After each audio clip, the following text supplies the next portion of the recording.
Bonjour à toutes et à tous, j'espère que vous allez bien. On se retrouve pour le brief du dimanche 22 juin, il est 10h34. Aujourd'hui, on va parler donc des news économiques de la semaine à venir, du ratio long and short, du funding, open interest, des liquidations.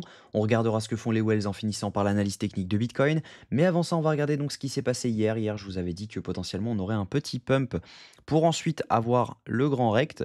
Donc c'est chose faite. Donc malheureusement, on n'a pas été jusqu'à ma zone, encore une fois, hein. On a front-run ma zone de près de 250 $. Bon, c'est pas très très grave. Mais voilà, le plan était bon en tout cas. C'était donc le but était de pump dans cette zone-ci pour derrière pouvoir avoir un dump. Donc dans cette zone, je vous avais tracé ça hier. Donc le but était de venir chercher un swept donc des 100 340 $. On n'a pas swept cette zone, mais je pense que ça ne saurait tarder. Je pense qu'on peut aller encore un petit peu plus bas, étant donné que vous allez voir qu'on a pas mal d'éléments techniques qui font qu'on devrait aller encore plus bas. Donc on a déjà des longs qui sont ouverts au niveau funding open interest, vous le verrez, on a des longs qui sont ouverts. On a front-run l'OB M5 qui était plutôt clean de cette zone-ci, donc on la front-run parfaitement, hein. Donc, ce qui veut dire que, bah, logiquement, la smart money n'est pas rentrée. Donc, maintenant, étant donné qu'on a front-run cette zone, est-ce que ces ordres, est-ce que ces zones d'achat va rester en zone d'achat? Mais en tout cas, c'est une zone dans laquelle on aurait pu rebondir, étant donné que c'est un order block parfait. Parce que quand on regarde juste ici, on a donc cet order block qui est juste ici. Donc, hop, on a cet order block ici et on a de l'imbalance juste au-dessus. Et c'est également le dernier OB avant de réellement passer baissier. Donc ça pourrait être intéressant de rebondir là-dedans. Maintenant, étant donné qu'on a front-run cette zone, ça laisse moins de chances de rebond. Donc potentiellement, on ira swept cet order block ensuite lorsqu'on reviendra dans cette zone. Au niveau crypto bubble, ce qu'on voit, c'est que bah, sur la journée, on a clairement du rouge partout, c'est normal. Bitcoin a dump. On a eu donc ces conflits qui potentiellement sur le papier sont réglés entre donc les États-Unis, l'Iran et Israël. Donc les États-Unis ont bombardé l'Iran sur les bunkers. Donc ils ont détruit les bunkers qui permettaient la création des bombes nucléaires, etc. Donc potentiellement, le conflit est réglé pour l'instant. Maintenant, est-ce que ils vont donc bloquer le détroit d'Ormuz ou non? Est-ce que on va avoir encore des escalades là-dessus? Ça, c'est la grande question. Maintenant, si jamais l'Iran commence à bloquer le détroit d'Ormuz, et que, bah, du coup, il y a plus de enfin, le pétrole ne peut plus être acheminé, vers les pays occidentaux. Clairement, ça pourrait, commencer à puer encore plus pour les marchés parce qu'il y a quand même 20 de la production mondiale qui passe par ce détroit et donc par conséquent, si jamais, bah, on bloque ce détroit, il va y avoir une inflation de fou furieux, donc les marchés n'iront pas bien. Donc attendez-vous à quand même avoir un peu de mouvement, hein. On peut avoir des news impromptues qui viennent au compte-gouttes. Donc faites attention quand même à vous. N'allez pas hold des swings trop longtemps. Rentrez, sortez rapidement sur vos trades parce que clairement ça peut aller très vite dans un sens comme dans l'autre. Donc faites attention à vous.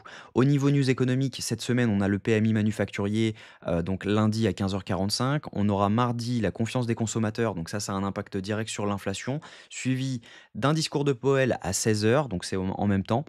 Mercredi, on aura un discours de Powell, donc président de la Fed, à 16h, en prévision du PIB trimestriel jeudi à 14h30. Et vendredi, on aura le PCE Core qui, lui, a un impact direct sur l'inflation et par conséquent sur le consensus de la prochaine réunion FOMC, donc sur les taux directeurs. Donc attendez-vous à avoir du mouvement, on risque d'avoir une semaine plutôt volatile. Au niveau funding open interest, ce qu'on voit, c'est qu'on a donc des longs qui sont ouverts donc juste ici. On voit donc la hausse de l'open interest. Donc l'open interest, c'est quoi? C'est tout simplement les contrats dérivés au total. Donc ça veut dire que ça comprend les longues et les shorts. Mais quand on voit une hausse de l'open interest juste ici avec une hausse donc des fundings en complément, ça veut tout simplement dire que ce sont des longues qui sont en train de s'ouvrir. Et donc par conséquent, on a des longues qui sont ouverts ici. On a des longues qui se sont ouverts ici, donc même chose ici. Et on voit juste ici également, donc on a des gens qui ont réussi à long ce bottom. Donc GG à eux, mais je pense que c'est de courte durée. Je pense qu'on pourrait très bien revenir chercher le plus bas, sauf si on valide un setup très très clean techniquement. Au niveau liquidation, ce qu'on voit, c'est que du coup, on a des liquidations qui s'accumulent en dessous, c'est normal, hein, on a des longs qui se sont ouverts. On a également un peu de short qui s'est ouvert, on le voit, on a des liquidations à chercher autour des 104 500 $. Donc à voir si ça permet de valider un setup haussier. Et donc dans ce cas-là, on aura moins de chances de revenir chercher ce bas. Mais en tout cas, pour l'instant, on est baissier, on a des gens qui longuent, on a des liquidations en dessous, on reste baissier actuellement. Au niveau de ce que font les whales actuellement sont en train d'accumuler, donc ça c'est plutôt intéressant, même si jamais on a dump, on a quand même Une accumulation, donc ça se bat, hein, quand même. On a autant de ventes que d'achats, hein. On est non plus, on reste quand même sur un range là-dessus. Mais en tout cas, on voit qu'il y a une accumulation au niveau des wells. Donc potentiellement, on peut être proche d'un bottom. Techniquement, ce que je pense, c'est que du coup, il faudrait qu'on valide au-dessus de cette zone pour valider un vrai changement de tendance. Donc il faudrait faire quelque chose comme ça pour derrière passer haussier. Si on fait ça et qu'on a un retour ensuite dans cette zone, on pourrait très bien ouvrir du long parce qu'on pourrait faire un mouvement comme celui-ci. En revanche, si on ne valide pas au-dessus de cette zone, on peut très bien revenir chercher encore cette zone en dessous et ensuite on verra si jamais on a un setup qui se valide, étant donné que bah, si jamais on se met en H1, ce serait un swept de cette liquidité-là. Donc on reprendrait le FVG qu'on a en dessous encore, hein, on ne l'avait pas close à 100%, et donc par conséquent, on pourrait avoir un rebond.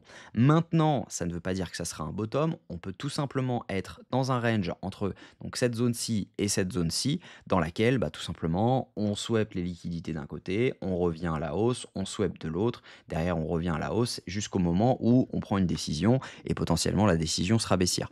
Donc maintenant, à voir, mais en tout cas pour l'instant, je reste baissier tant qu'on ne valide pas au moins au-dessus des 103 400 $. Si on clôture une bougie au-dessus de cette zone, je passerai en longue. En revanche, pour l'instant, bah, il vaut mieux prioriser du short parce qu'on reste en tendance baissière. En tout cas, j'espère que cette vidéo vous a plu. Si c'est le cas, je vous invite à vous abonner, à liker cette vidéo et à commenter ce que vous en pensez. Demain, on fera donc un live demain soir à 18h30 sur la school, donc pour analyser les alts qui sont restés strong par rapport à ce mouvement baissier. Donc c'est ceux qui potentiellement pourront rebondir le mieux. Donc je donnerai les targets et également les zones dans lesquelles on pourrait en accumuler. Donc ça pourrait être intéressant là-dessus. En tout cas, je vous souhaite une très bonne journée, un bon dimanche. Prenez soin de vous. À demain, 9h.